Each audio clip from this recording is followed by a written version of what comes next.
Bonjour à tous, dans cette vidéo, on va voir comment bien définir son mapping concurrentiel et on va parler un peu plus largement de la compétition et de son importance pour une startup. Mais avant de commencer, on a décidé de diviser cette vidéo en deux parties. Dans cette première partie, on va discuter de la concurrence et de son importance pour une startup. Et dans la deuxième partie de la vidéo, on va voir comment bien faire son mapping concurrentiel. Alors c'est parti, générique.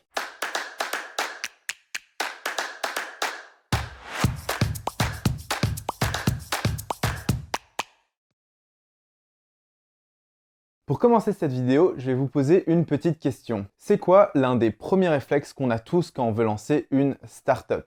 La réponse, c'est que pour la très grande majorité des gens, c'est d'aller sur Internet pour vérifier que leur idée n'existe pas encore et donc pour s'assurer qu'il n'y a pas déjà de la compétition sur le marché. Sauf que voilà, on est à l'étape 7 de notre programme et on n'a toujours pas mentionné la notion de compétition. Et la question du coup qui est légitime de se poser, c'est pourquoi ça? Est-ce que la compétition n'est pas justement hyper importante et décisive pour une startup et donc on aurait dû en parler depuis le départ? Eh bien non, justement, et il y a plusieurs raisons pour lesquelles on a évité de parler de la compétition jusqu'à maintenant et qu'il faut que vous compreniez. La première raison, c'est qu'on ne voulait pas que vous fassiez l'erreur, comme beaucoup de monde, d'abandonner votre idée juste parce qu'il y a déjà une forme de compétition existante sur le marché. Parce que la concurrence, ça ne doit pas arrêter quelqu'un de lancer sa startup. Surtout pas au tout début où généralement votre idée elle est encore dans la très grande majorité des cas au stade embryonnaire et donc elle va en fait pas mal évoluer encore et très probablement se différencier de la concurrence et donc de ce qui existe déjà. C'est pas parce que Air France existe que vous pouvez pas lancer Ryanair par exemple. Mais pour ça, il faut justement pas faire l'erreur d'abandonner avant d'avoir même commencé. Lancer une startup, c'est pas juste avoir une bonne idée qui nous tombe dessus prête à être commercialisée miraculeusement quand on est sous la douche. C'est beaucoup plus complexe que ça. On le répète à longueur de journée, mais avoir une bonne idée aujourd'hui, c'est très loin d'être suffisant pour faire une bonne startup. On peut tous avoir une bonne idée, mais entre avoir l'idée de créer une voiture électrique et être Elon Musk et monter Tesla, il y a une grande différence. Avoir une idée, c'est vraiment juste le point de départ du long processus qui est en fait de monter une startup. Là où je veux en venir, c'est que ça sert strictement à rien de garder votre idée secrète comme si c'était le code nucléaire, parce que c'est pas ça qui va la faire avancer. Au contraire, ce qui va la faire avancer, c'est de trouver les bonnes personnes pour vous aider à bien exécuter votre idée. Mais pour ça, il n'y a pas de secret, il faut en parler autour de vous. D'ailleurs, il faut absolument qu'on casse un mythe que beaucoup de personnes ont encore aujourd'hui à propos de la réelle valeur d'une idée pour une startup.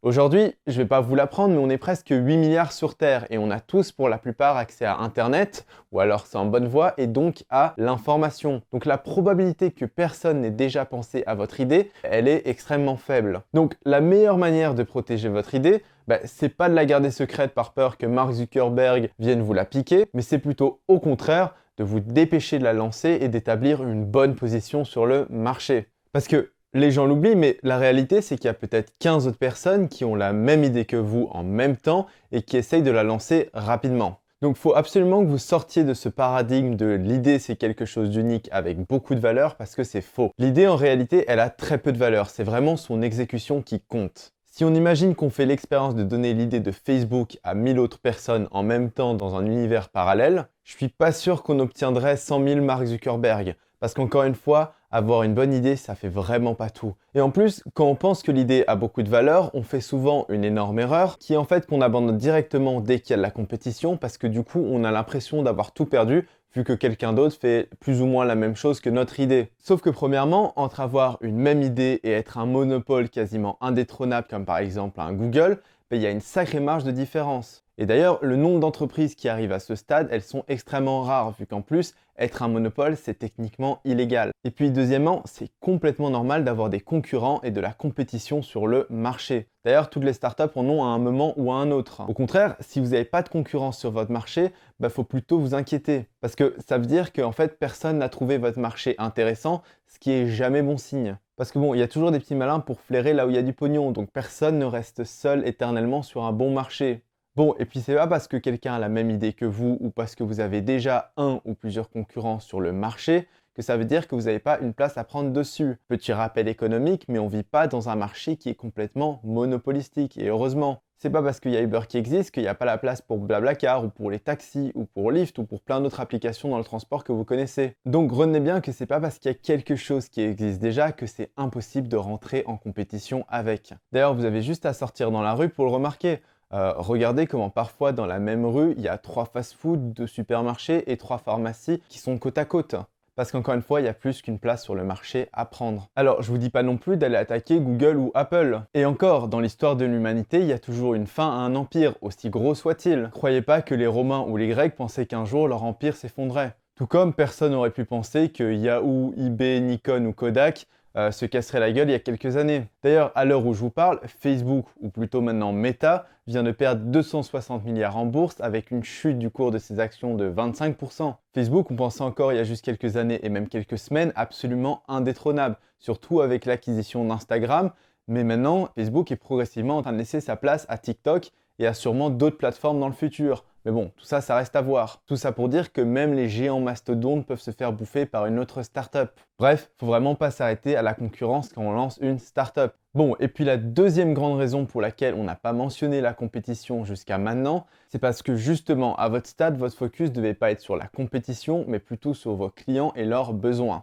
Parce que s'il y a un vrai besoin client, donc un vrai problème à résoudre sur le marché, c'est justement parce que la concurrence y répond mal. Et donc, ce qui veut dire que vous avez une place à prendre sur le marché. Mais bien évidemment, pour ça, il faut d'abord s'assurer qu'il y a un vrai besoin client et que vous pouvez bien y répondre. Bon, alors maintenant, la question qui se pose, c'est à quel point est-ce que vous avez besoin de vous différencier de la concurrence pour avoir une bonne place sur le marché?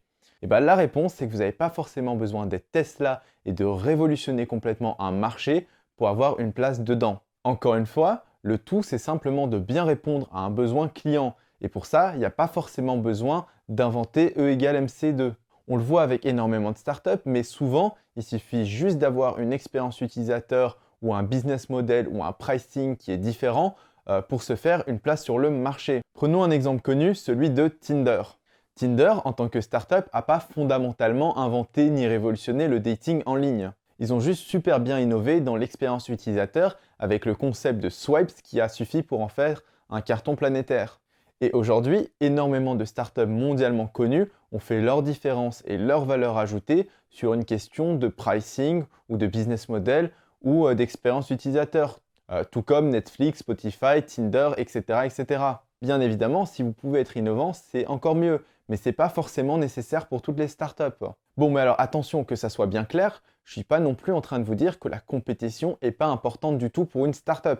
Loin de là. Parce que bon, la logique de lancer une startup, c'est quoi? C'est de créer un produit ou un service qui est significativement meilleur que ce qui existe déjà sur le marché. Et donc, il y a quand même une notion très importante des autres et donc de la compétition. Parce que forcément, dans beaucoup de cas, vos clients vont comparer votre produit ou service au reste du marché et donc vous avez intérêt à être meilleur. Sinon, ça n'a aucun intérêt de lancer une startup. Mais attention, quand je dis meilleur, c'est hyper important, c'est meilleur aux yeux des clients que vous ciblez et pour qui vous créez votre solution. Je vous explique parce que c'est super important.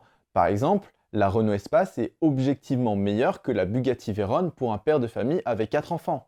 Par contre, si maintenant vous faites un sondage et vous demandez aux gens quelle est la meilleure voiture entre les deux, je suis pas sûr qu'il y ait beaucoup de votes pour la Renault Espace. Parce qu'objectivement, en termes de fonctionnalité et de design, l'autre voiture, elle est bien meilleure. Mais encore une fois, on s'en fiche des fonctionnalités, c'est une question de valeur ajoutée pour des clients précis. Et c'est pour ça que c'est essentiel de comprendre et qu'on insiste autant sur le principe de segmentation du marché et de clients cibles. Et c'est hyper important de comprendre ça. Ne cherchez pas à vendre votre Renault Espace à un milliardaire qatari célibataire. Vous allez juste perdre votre temps et il va vous dire que votre voiture elle est toute pourrite. Mais ça ne veut pas dire pour autant que c'est le cas, c'est juste que c'est pas votre cible. Au final, il y a eu 300 Bugatti Veyron vendus dans le monde contre 1,3 million de Renault Espace. Donc finalement, en étant un entrepreneur, je ne la trouve pas si mal la Renault Espace. Pour résumer, quand on lance une startup, c'est hyper important de comprendre que pas tout le monde est votre client et que pas tout le monde comprendra la valeur de votre produit et c'est tout à fait normal.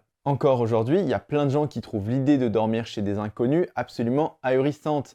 Mais ça ne veut pas dire qu'Airbnb est une idée de merde pour autant, loin de là. Bon, et justement, c'est pour ça qu'on va utiliser dans cette étape le mapping concurrentiel, parce que ça va nous permettre de nous assurer que vous êtes bien le meilleur, pas pour tout le monde, mais pour vos clients cibles, là où c'est important pour eux. Et donc ça va nous permettre de nous assurer que votre produit ou service a réellement sa place sur le marché. Et pour ça, on se retrouve dans la deuxième partie de notre vidéo sur comment faire un bon mapping concurrentiel. Alors à tout de suite.